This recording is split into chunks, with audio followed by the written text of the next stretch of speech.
Hello gamers, today's video is coming with a great controller giveaway. This beautiful fob that you're seeing on screen right now, the newest version with those beautiful buttons, is part of a giveaway that I'm doing. So I'll put a timestamp here if you just want to skip to the giveaway and have your chance of winning this fob. But today we'll be talking about if Ice Climbers can win a Super Major. This is a question that people like to debate when it comes to a lot of characters, is just like, can this character do it? And for Ice Climbers, it's been a long time. I think it was like Pound 2 in like 2004 when Shootad won a tournament that was considered a major back then. Honestly, you know, that was... I had just started primary school, like I've got no idea what was going on back then. But yeah, the question is more like, can Ice Climbers do it nowadays? So what does it mean for a character to be able to win a major or a super major, right? A super major just being the most stacked of stacked events where the highest amount of top level players are at those tournaments. So in order to be able to do that, you don't necessarily have to be able to beat every single player in the venue. It's very rare that the person who wins a major would have been the favorite against every single one who is at the tournament, right? For example, let's say if Zain wins a major this year, I think he's like 0-6 against Amsa in sets, or at least he's done pretty poorly recently, right? So even at those majors where Zain won, maybe Amsa lost earlier, or maybe Amsa just didn't attend. But for some of these events, or a lot of events, whenever Zain and Amsa ended up playing, Amsa ended up winning, and of course that means Zain didn't win the major.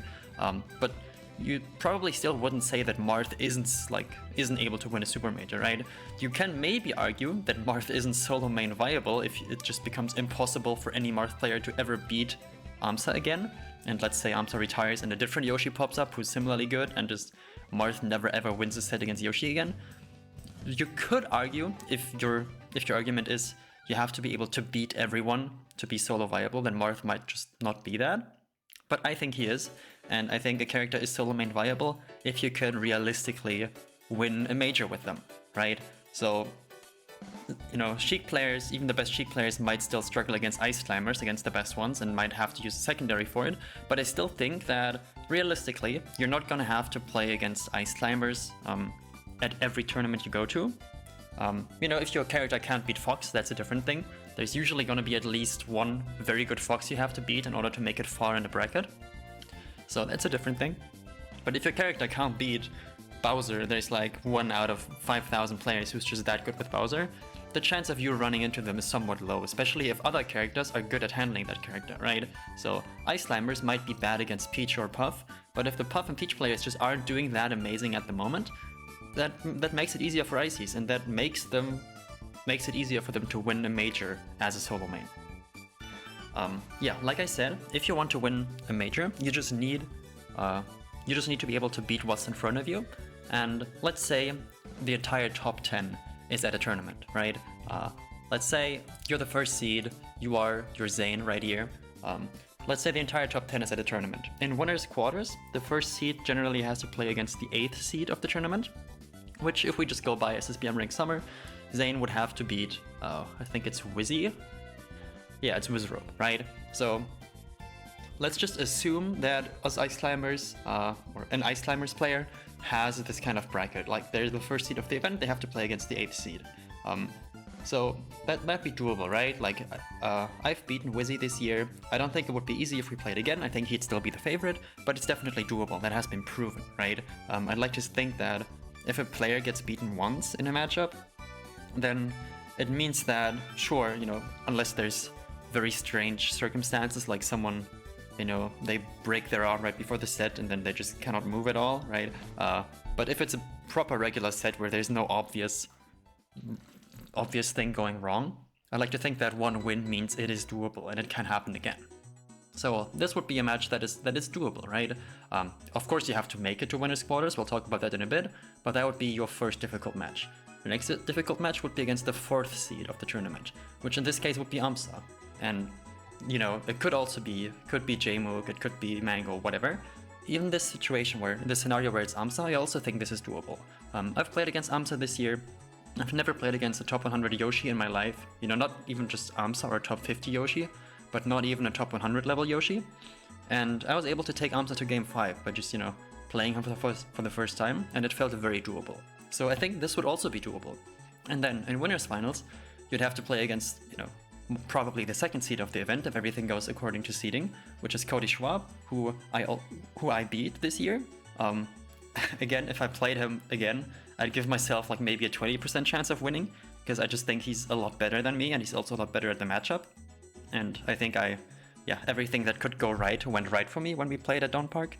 But again, it is doable, and if he's not having the greatest day, my chances are a lot better than 20%. But I'd still say on average, like, I'm probably getting like 2 out of 10 sets right now. But if I keep working on it, I think I can get that up to 3, 4, maybe even 5 or 6 out of 10 sets. And that's when it becomes very, very realistic, when you aren't just able to beat some players, but when you actually have a 50% chance or higher to beat a majority of them. And yeah, if, you know, let's say I was the 9th seed and my bracket started by having to play against Wizzy, right? Because in the round before winners quarters, the 8th seed has to play against the 9th seed. So let's say I had Soonsei seed, I would have to play Wizzy, which is winnable. And then from there, I would just have the same bracket that we talked about. If we were Zane, right? I'd have to beat a Wizzy. If I beat a Wizzy, then I'd have to play Zane, and so forth. And, you know, beating Zane is also possible, and I think that's one of the few matchups where I would feel very confident in a rematch. But I also want Zane to get better at it so that there's more adaptation going on, because our last set was a bit, not disappointing, but a bit anticlimactic, just with how it ended, and how it ended up being not that close in the last game. Yeah, so I think, if we go down this list, Zane has been beaten before. Cody has been beaten before. Mango, haven't played, but I think is very beatable, and Slug beat Mango, I think at Ludwig Smash Invitational 2 years ago. It was at some point in 2022, I'm not sure if it was LSI or if it was main stage or something. But Slug has beaten Mango 2 years ago, and I think it's still possible nowadays. Amsa we talked about, I think beating Amsa is very doable. I've beaten Jmook this year, Hungrybox. Now we get to the difficult part. This is why I said you don't have to beat everyone. You just have to be able to beat enough of them so that there's enough reasonably doable bracket paths that can exist. Where if you get one of those paths and things align on that day and you are at least 50-50 against these players or better, you can do it. Hungrybox is one of those players where I think right now, I did take him to game 5 and so did Slug. I think he's gotten a lot better at the matchup. And it's one of those matchups where I think, especially on Dreamland, if he really wants to win, I think my chances of winning are like 5 to 10%. And it's one of those matchups where I'm seriously considering just, for that stage, getting a different character or mixing it up somehow. Because if I can improve my odds just on Dreamland from 5% to 15%, that's a pretty big deal, right? Because winning one Dreamland game would be so huge. Because Ice Climbers, they're not awful in the matchup, right? Like in game 1, you can strike Battlefield and Dreamland, which means Puff doesn't get to go on any of her big tri-platform stages. And then the stages that are left are FD or Stadium, depending on what's the starter, Fountain and Yoshi's. And all of those stages are small enough that it's not that easy for Puff to just time you out if they want to. Whereas on Dreamland and Battlefield, it's a lot more doable for them. So if you win game 1, you can afford to lose on Dreamland and on Battlefield. You just have to make sure that on your counter picks you do well, and your game 1 stage is good enough that I do believe it is doable as solo Ice Climbers. It's hard, but it's doable. Got Moki. Moki, when he's playing hot, I think he's one of the hardest players to beat as Ices. I talked to Slug about that after Dawn Park, and he agrees with me that Moki's either randomly very easy to beat or he's absolutely unbeatable. So on average, I think it is somewhat doable. Wizzy, I've beaten this year, still think would be really, really hard, especially if he kind of like gets his groove back, but has happened before. Soonsei, I think, is doable. Soonsei is really good, of course. I think Soonsei is similar to Joshman overall in how they play the matchup, because I played both of them now. I didn't play Soonsei in tournament, but I played him in friendlies at the Agdog Invitational. We talked about the matchup quite a bit. I think I would have a decent shot at beating him. Triff, that's another tough one. I took Triff to game 5 when I went to my first actual like bigger tournament as Ices, when I'd only been playing the character for less than a year. Since then it hasn't looked that good, but I don't think we've even played at any big events. I think we played at Avant La Fête, where we played 2 sets against each other, which was in early 2023, but since then we haven't played at any big events. So I still think, like, if we play on unranked or something, I might win like 20% of the games if I'm doing well.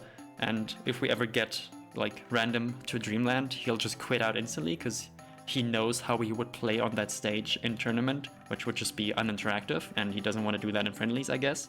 Or he doesn't want to reveal his strategies, not sure what it is. But on Dreamland, he just insta-quits out and goes to a different stage every time, which I find hilarious. I think Drift is probably the hardest player to beat, at least for me, in the world. I'd say it's probably even more difficult than Hungrybox, though Hungrybox, of course, is also very hard. But you know, for this matchup as well, if I can just improve my odds on Dreamland by a little bit, whether that be by focusing on playing Fox again, which I haven't really done the past 2 years, or whether that be just getting better at playing the matchup as Ices, which is very doable, yeah, I think that would be a huge difference maker. So now we've talked about the top 10 players, where 2 players are very hard to beat, and every other player, pretty much, has either already been beaten before, or I've gotten really, really close to beating them. Or, you know, like Sunsei, where we haven't played in a tournament, but I think it's doable.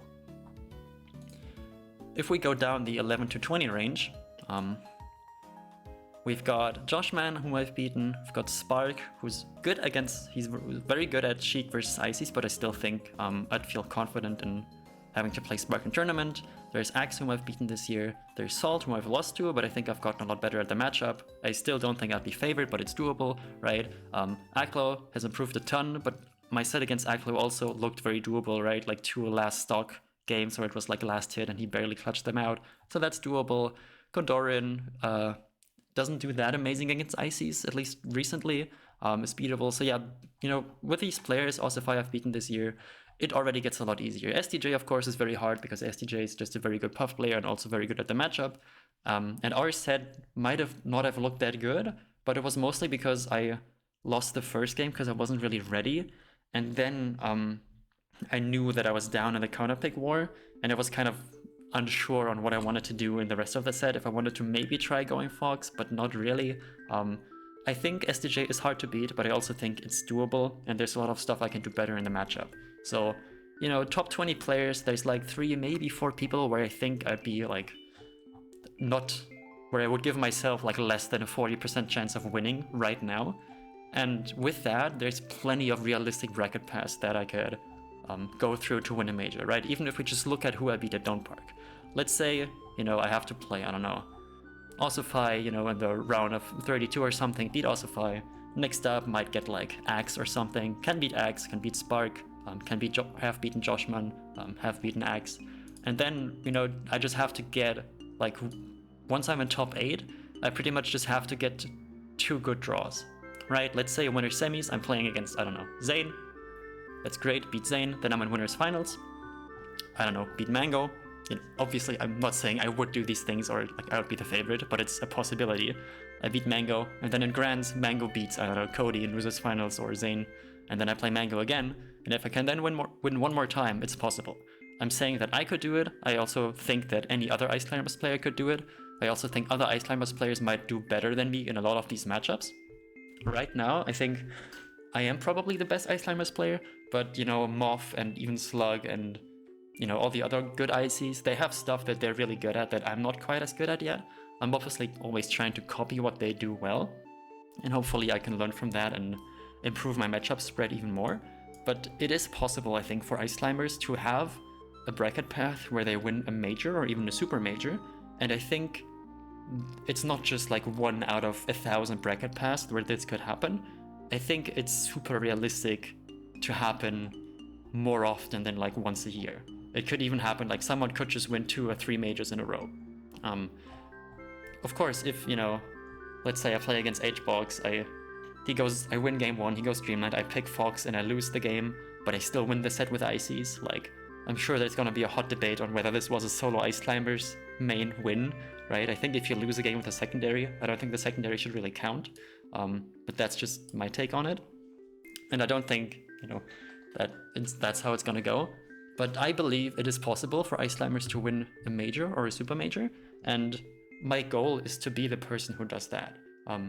I thought I would need at least another year, maybe 2, to get to a point where I can compete with the very best in the world with these top 10 players. But I'm I feel like I'm clearly there already, and I just need enough exposure and chances to go to an event where things line up in such a way that I'm playing well enough, which will hopefully happen more often if I keep getting better, where the bracket path is right, and where someone else like isn't also having an amazing day. Because sometimes, you know, if two players are both having the run of their life, someone has to lose. And yeah, I might just have to play against Cody, and I might win one, and then he might win two later, and then that's that, and I lose. And I'm sure that if I attend 5 majors next year, I'm not gonna win the first one, I'm not gonna win the second one, I might not even win any of them, right? I might just fail to get top 8 at all of them. That's also a real possibility, but I at least want to try. I want to have the chance to play these people more often. I want to have them adapt to what I'm doing, and then adapt back, because I think Ice Climbers are a character where they have enough tools where even though they benefit from matchup unfamiliarity, if people learn the matchup more, I don't think it's over. I think the character can adjust back. Yeah, we've got Fiction right here. I think Fiction would be hard to beat, but it would be really cool to play him. Yeah, this is the 20 to 30 range. A lot of still very difficult people to beat in this range. But again, as you go lower on the list, it does tend to become more doable. So I have faith in myself. So yeah, that's that. I want to attend more majors next year. And there's a great way for you to help me make that happen. Because Nouns Esports is sponsoring one Smash player for 2025, which will involve a bunch of money for travel that they'll award to the winner. They'll just help me get to tournaments, help me find housing. So, you know, this year I went to 3 big events. I ramped up really quickly from one event to the next. At Collision, I barely lost to Zayn. I analyzed the set to hell and back, and the next time we played, I did really well against him. And I think this is gonna happen the same way for me against other top players if I just get more than one chance to play them. Because for most of them, like when I played HBox for the first time, I hadn't never played him with Puff with Ices before. I'd never played against a Puff that good ever, and I was still able to make it really close. Same with when I played Amsa, same with when I played against Zayn for the first time. So I really believe that playing against these players more than once is really going to be to my benefit. Yes, they will improve at the matchup and they will also learn, but what makes me a good player, I think, is learning in these exact circumstances, learning while being in Europe where you don't have top level practice for most matchups, but still just using the information that exists and using every small set that I play or even small game that I play against the top players to really squeeze the most information out of it to help me do better next time. All right, so you can vote for me here on this website. I'll have this link at the very top in the description. And first thing you have to do before you can vote, it says right here, you must be signed in to vote. Let me just get my pen out real quick so I can draw on the screen and you can see what I'm talking about. Yeah, you have to sign in to vote. Luckily, you can just use, for example, your Discord and sign in really quickly. Let me just do that, sign in, continue with Discord, and then in a little bit, I'll be in there. Cool, great. We're in, says Nikki4, that's me. All right, so I have 1 vote right now, which is great. I can give that vote to myself right here. Nikki's announcement proposes right here, that's me. I can press this little arrow, I get 1 vote, amazing. Every vote you give me will give you 1 entry into the giveaway for this beautiful fob. Why do I say 1 vote? Because you can actually gain more than 1 vote. If you click either on get involved and then quests, or if you click on your profile, you'll find on your profile there's achievements you can claim, right? So for me, the first achievement here is enter the Nexus. I have to hover over it, click on claim, and then I earn EXP. Same thing goes on this side, on the quest side. Again, get involved quests, and then there's quests you can do which give you EXP, and with every bit of EXP you get, you will level up. Right here you see that it says level 2, and I can level up like this. Whenever you level up, you end up getting more votes. You don't get the votes right away. Your profile updates every couple of hours. There will be a countdown on your profile, but once that update is, or once that countdown is over, you will have more votes available to you. So what I'll do is that I'll claim a whole bunch of things here that I've done already. And then once I've done all of that, I can go back to the round. They're called rounds. I'm sure you figured that out already, which is where the voting is taking place. And yeah, then from there you can give me those extra votes. Once you've voted for me, all you need to do is send me a screenshot of how many votes you've given to me. You can send me to that on Discord. My Discord is Nikki4, like you can see up here. You can send it to me on Twitter, which is upgamer_Nikki, or wherever you want. And for each vote you send me, I'll give you one entry into the giveaway for this beautiful fob.